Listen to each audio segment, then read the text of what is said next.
Hey guys, today I'm doing a best of and worst of for 2012, a little bit of beauty products, skincare, and then odds and ends in between. I apologize if there is a bit of an echo in the room, but I don't think it should be too distracting. Anyways, I'll start off in no particular order with some of my favorite things I like this year. And when I say favorites, I mean like things that I used often and consistently that I didn't have any problems with. The first thing is these Boscia Green Tea Blotting Linens. They look like this. And you just open them up and then they have the sheets in here.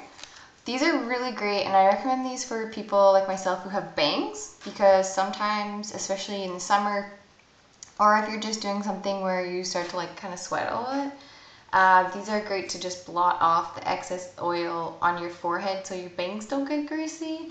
I know it seems like kind of a small thing or like a strange thing, but it's super helpful and I'm pretty sure no one likes having yucky, gross, greasy bangs. So those are great. I believe you can get those at Ulta or Sephora. The next thing I have is a bronzer here, and this is the Too Faced Chocolate Solid Matte Bronzing Powder. You can see it here. And I really like this because it's a matte bronzer. I'm not too keen on like the kind of glittery or sparkly ones. And this one's great because it smells like hot cocoa, which is a bonus. And I got this in like a, I don't know what you call it. It was a Sephora sort of mixed bag box where you get like a bunch of like mini-sized products of stuff that they carry throughout the store.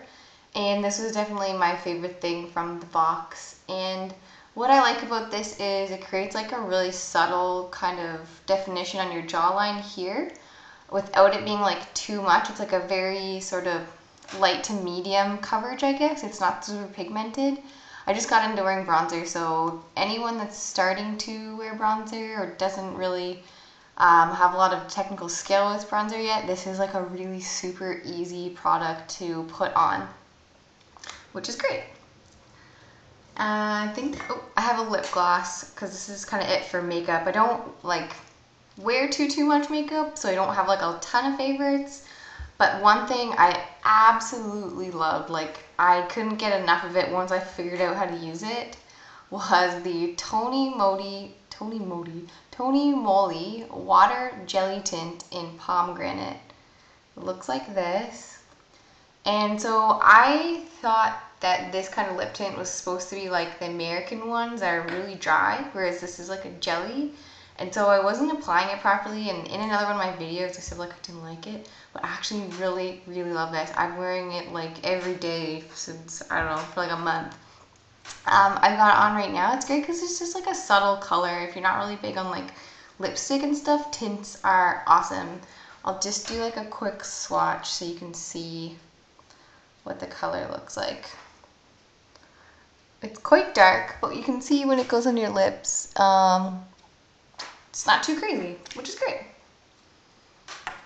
On to skincare. So in one of my haul videos, I think it was, I talked about this, and it's the Wonder Pore Freshener, kind of like toner by Etude House. I got like the big sample after I bought a tester, and it is awesome. It actually does what it says it's supposed to do, which is minimizes your pores, it just cleans them out and everything. It's super gentle. I believe it doesn't have any alcohol in it, which is something that I look for in pretty much any product I'm using because I'm not a fan of alcohol. So if you're looking for a nice, refreshing, gentle toner, this one is perfect. Also, it does depend on your skin type, but that one does work for me. Then in terms of cleansers, I got this AC Clinic White Trouble Bubble Cleanser. This was in one of my hauls, I think in January or February. So I used this pretty much all year, and you can see that it's almost done. And this was something that was really good for transitioning into winter, like from summer for me. Usually I'll use a different cleanser like for the different seasons, but this one doubled for both, which was perfect, and it really minimized my breakouts. It's non-comedogenic, which is really great for people that are kind of struggling with acne and It's just really gentle. You can get it in your eyes and it doesn't burn. So if that's any sign of like just how gentle yet effective this cleanser is, I don't think anything else is gonna really explain that. Next thing is moisturizer. I just got a bunch of new Korean moisturizers, and I do really like them, but I don't want to add them to my list just because I've only been using them for a couple weeks. So this is probably the moisturizer that I loved the most of 2012, and it's by Kate Somerville. It's the goat milk cream. Looks like this. You take the lid off, and it's got a pump. You just push on it, and then it dispenses the moisturizer out here, which is really hypoallergenic. And this cream, when you put it on your skin, it just makes your skin feel so smooth and radiant. The only thing I have to say is that in the winter, it wasn't exactly enough for my skin, so I've been using this as well as a Korean emulsion, so some kind of like a light cream you put on before your moisturizer, and that really makes the Kate Somerville cream go a long way. And it also smells really cool. I kind of wonder, like, does it smell like goat's milk? I've never smelled goat's milk. I don't know. And then this is probably one of my most, like, tried into, tested, and loved makeup products of all time. And it's just an eye makeup remover, which isn't, like, fancy. But it's by Rimmel. It's this one here. And I've tried some eye makeup removers, mostly just for mascara, and I always come back to this one because it's the cheapest, it's the most gentle, and it works the best. I've probably bought, at least 30 of these, like, in my lifetime. Like, since I've been wearing mascara, like, I just love these so much, and I usually can get them for around like $3.99 when they're on sale, which is a great price. And then on to hair care.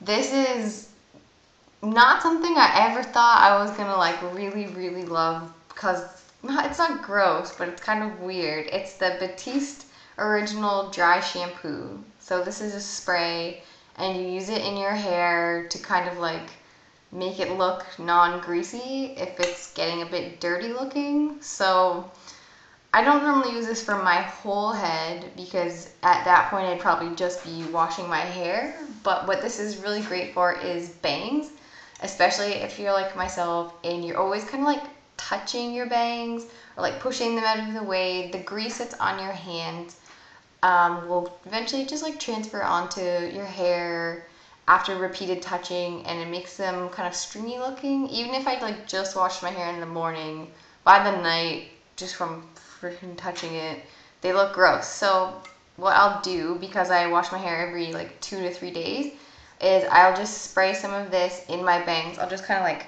flip my head down and spray upwards into the bang area, and then brush through it just with like a round brush, like a boar bristle brush.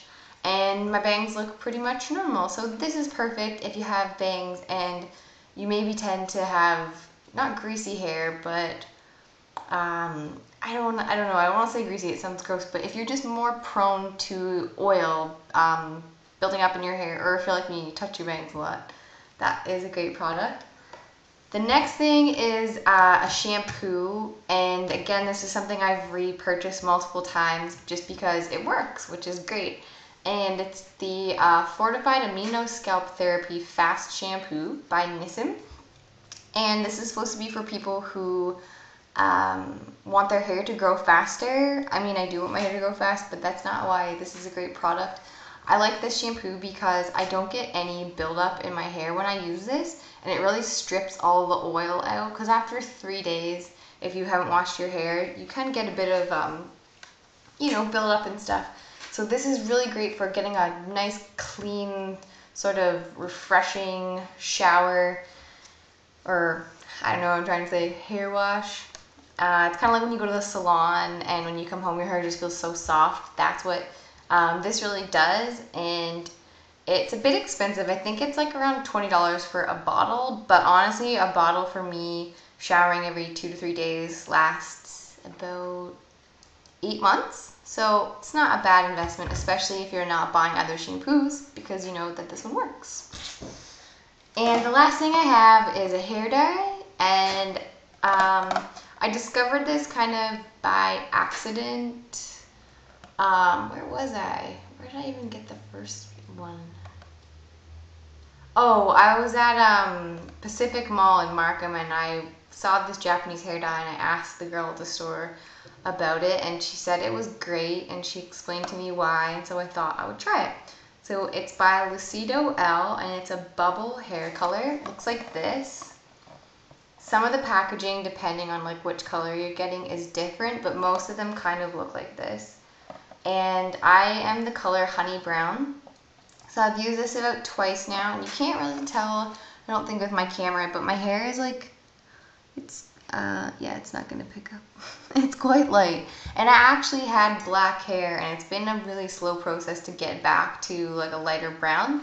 And this has been perfect for that, and it's kind of like a miracle hair dye because it doesn't damage your hair, which is unheard of when you're lightening your hair. And it actually makes my hair feel softer than before I dyed it, which is crazy. I don't even understand. I almost think I'm gonna like jinx it because it's so good.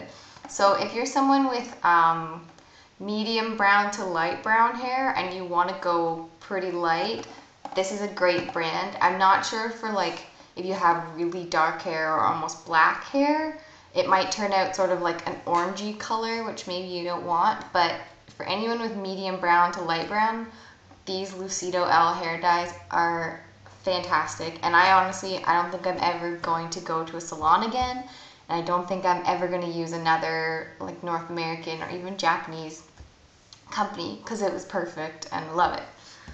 And I hope they kind of build up more popularity because I know like Palti and Lise, I think it is, I don't know how to say it, they're like the two big Japanese hair dye brands. Anyways, I will get into things that were kind of misses for me. Don't necessarily hate everything in this group, but I might have had like high expectations and then was disappointed because the product didn't perform as well as I wanted it to. And this is definitely one of those things. I bought the L'Oreal Evercream Sulfate-Free Deep Nourishing Mask. Looks like this. And I read a lot of reviews on it, and people were raving about it, and I figured it wasn't that expensive because it's from a drugstore, so I tried it, and it was no better than any other conditioner I've ever used. Not to say it was bad, but it just wasn't that great. So this was definitely a letdown product for me. Another product for hair care that was another letdown and was also like very much a raved product is L'Oreal Professional's Absolute Repair Lactic Acid Shampoo. This is their expert line, so this is like the expensive stuff. I think I paid like $20 for this bottle of shampoo, which is crazy, absolutely crazy. And the problem that I had with this was that it's for damaged hair, which my hair kind of was at the time, but it like overnourished my hair to the point where like on the crown of my head and further to the back of my head, there was such a buildup of product from the shampoo that it was like my hair was really, really oily and greasy, which is kind of disgusting. So after I tried this, I switched right back to the Nesn shampoo. So maybe if you have like super, super, super dried hair, this would work. I don't know. I used it. I'm never going to use it again. I'm probably just going to throw it out or give it to somebody. I'll move on to makeup, I guess, not skincare. This is the MAC Gently Off Eye Lip Makeup Remover. The bottle's kind of like pink. So MAC's obviously really popular, but I really didn't like this. I found that it made my eye area that I used it on, like just around here, really oily, and it was hard to get the oil off even after I cleansed. And not only that, but it had a really difficult time removing mascara, and not waterproof mascara, just normal mascara. So, I mean, this retails for probably 3 or 4 times as much as the Rimmel one, but it doesn't work as well. So that was definitely a disappointing product, and like you can see I hardly used any of it because need to shake it because it just kind of sucked. The next thing I have is the Maybelline Dream Fresh BB cream. So it's like a beauty balm 8-in-1. This one here. This is something that I really wanted to try just because BB creams aren't that popular in North America. Well, they're becoming more popular, but like we don't have a lot of our own brands that you can get in like drugstores and stuff. So I tried it, and I knew going into it that it was like a light to medium coverage, but honestly, when I put this on my skin, it does nothing. Like I have no coverage whatsoever. And not only that, but after a while my skin gets really, really oily.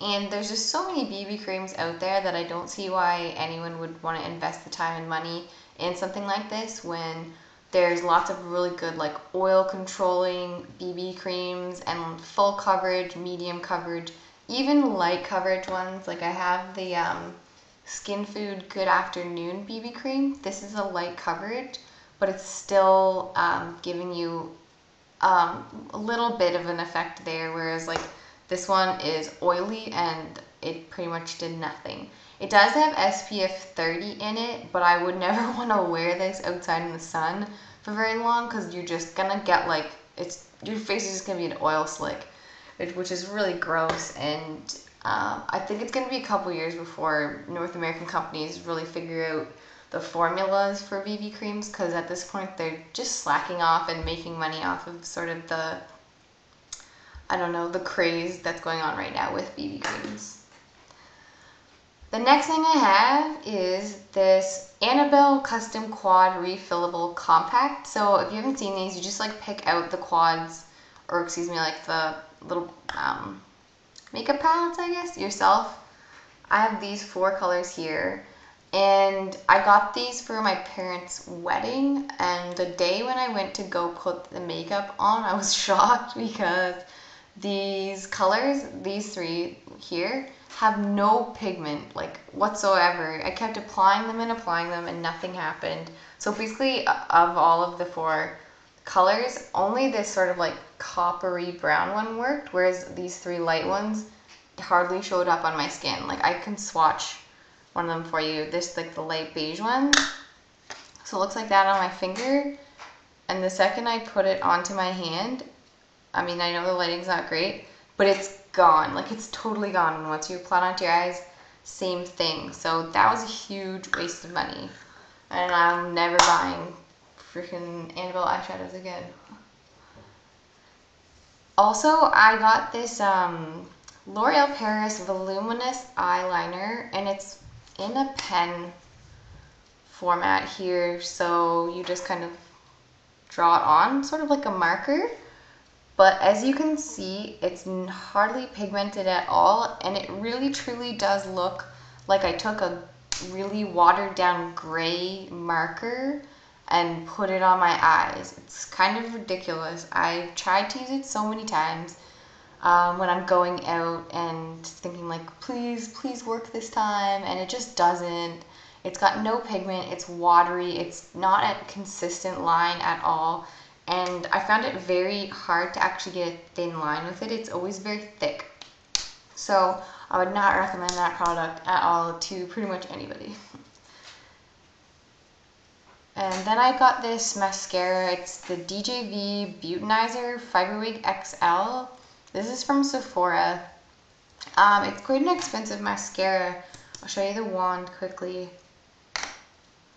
So it looks like this. Nothing crazy. But it is almost impossible, like near impossible, to deposit any of the formula, like the mascara itself, onto my eyelashes. And I have really long eyelashes, so they are not too fussy, and it's not really hard for me to, you know, do anything with my eyes that's going to be troublesome. I don't have to worry about volume or length or anything, but this did nothing. It turned my, like, really long voluminous eyelashes into just blah. It's horrible. This is one of the worst mascaras I've ever used, and considering the price point, it's like, I don't know how some companies get away with this. I would always recommend just sticking with like drugstore mascaras because they're cheap, and if they don't work, chances are you're not going to be bummed if you spent like $6 and it sucked. And the last thing I have is this EOS hand lotion. I got this as a gift, so I didn't like pursue this product necessarily, but I was quite excited to try it because I love the EOS lip balms. And I have been using this all year, and I still have not come to terms with the fact that it sucks. I'll like put it on and it just doesn't keep your skin moisturized for that long, especially if you're washing your hands periodically, which I hope you are. So, I mean, this is $8 and there's only 1.5 fluid ounces in it, and that's a complete ripoff. You can get like the L'Occitane ones, which are really expensive, and they're a million times better, so I definitely would not recommend this. So that's it. I apologize if the video is really long because it looks like it's really long right now. Yeah. But those are my favorite products and things that didn't really work out for me. Just remember that everyone's skin is different and everyone has different preferences, so maybe some of the stuff that didn't work for me will work for you, and maybe some things that did work for me won't work for you. I don't know, but that is my kind of wrap up, and I will see you guys in my next video. Okay, bye.